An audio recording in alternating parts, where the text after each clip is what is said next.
Hey, good morning. Chuck here with Apple Drains. Today we're installing a yard drain. I'm going to put on my GoPro camera and we're going to walk you through. So it's a long video, but we'll try to shorten it up, speed it up so you can get a good idea of what's involved in putting in a gravel perforated pipe, which people call a French drain.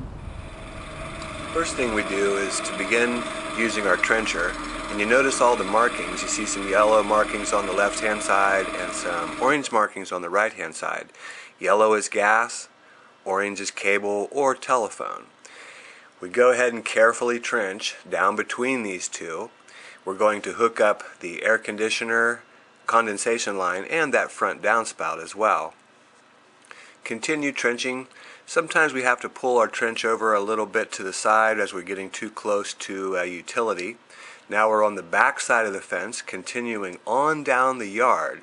We're hooking up two more downspouts here in the back.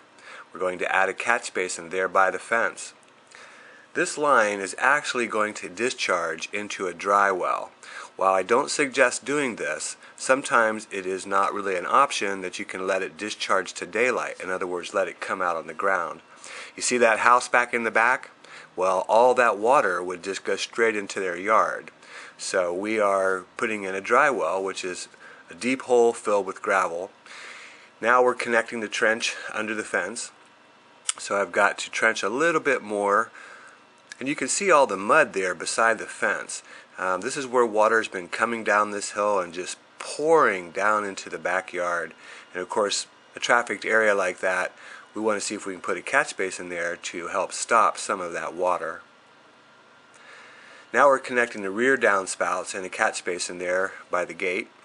And this we just had to dig by hand. Had to make a repair to the sprinkler. That happens sometimes when you're trenching. Now we're laying and connecting the pipes from the downspouts to the main trench.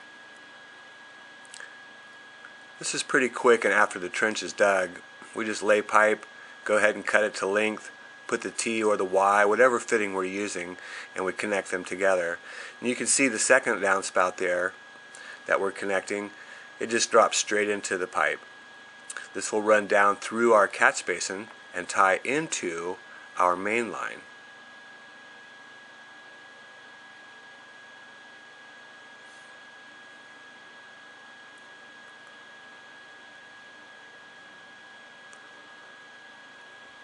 Now we're connecting the two downspouts and the other catch basins to the main line. Simply lay out the pipe, lay your T or your Y, go ahead and make your connection.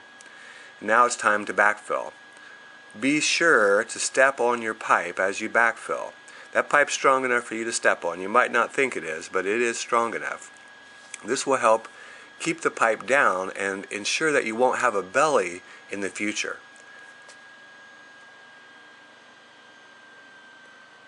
Continue backfilling.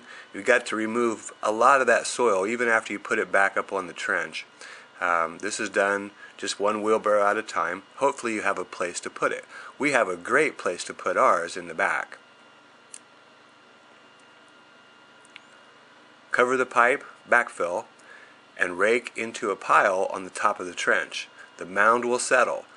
Don't worry if you think it's too high. I promise you, if your trench is straight and down deep, that dirt will settle back and you won't even know you were there in about 30 days.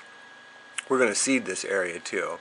Okay, it's just about time to cover the front section as it comes down to the fence and rake out the soil.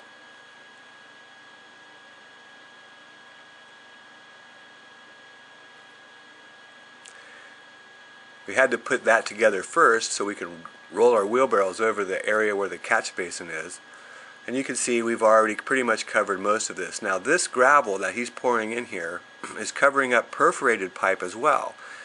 We are actually trying to discharge this water underground so that it doesn't flood down into the neighbor's property.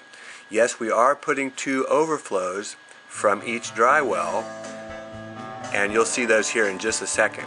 And basically, if the ground fills up too much with water, we're just giving it a place to go. So it can actually come up, and yes, it's going to go down a little bit onto their property, but not like if you were directing it straight onto their property. That's something that we don't want to do.